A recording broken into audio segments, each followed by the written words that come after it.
পাওয়া যায় সুলাইমান আলাইহিস সালামের দাওয়াতে যে মাছ আসছিল সর্বপ্রথম, উনি জমিনের প্রাণীকে একবেলা খাওয়াইতে চেয়েছিলেন, অনুমতি আল্লাহ দিয়া দিছিলেন।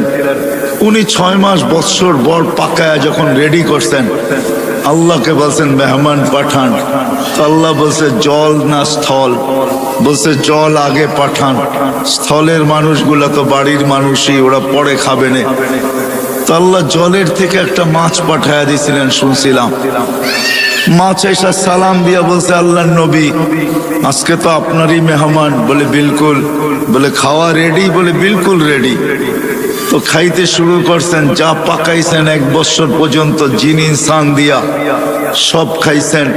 যেই পাতিল দিয়া পাকাইছেন ওগুলা খাইছেন, যত বর্তন সর্তন পেয়ালা শেয়ালা যত চামচ চুমচ সব খাইছেন, এমনকি চাটাই পর্যন্ত খায়া ফেলছেন। সব খায়া যেমন পাকানের আগে পরিষ্কার ছিল এমন পরিষ্কার করে দিছেন। তো সুলাইমান আলাইহিস সালাম বলতেছিলেন এমন পেটুক তো দেখি নাই।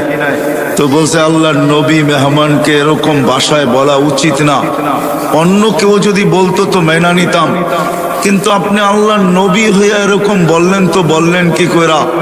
বিদায় আপনি যখন খোঁচা মাইরাই দিলেন, তো আমি সত্য বলতে বাধ্য হইলাম। আল্লাহ আমাকে ডেলি এরকম 3 লোকমা দেয়, আপনি তো 1 লোকমা দিলেন, বাকি 2 লোকমার জায়গা এখনো খালি আছে। তাকে দিয়েও কিন্তু আমরা তুলনা করলে হবে না।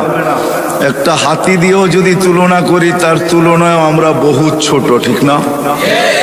বিদায় অস্তিত্বটা আমাদের ছোট, কিন্তু অস্তিত্বটা ছোট, আবার বয়সটাও কিন্তু ছোট।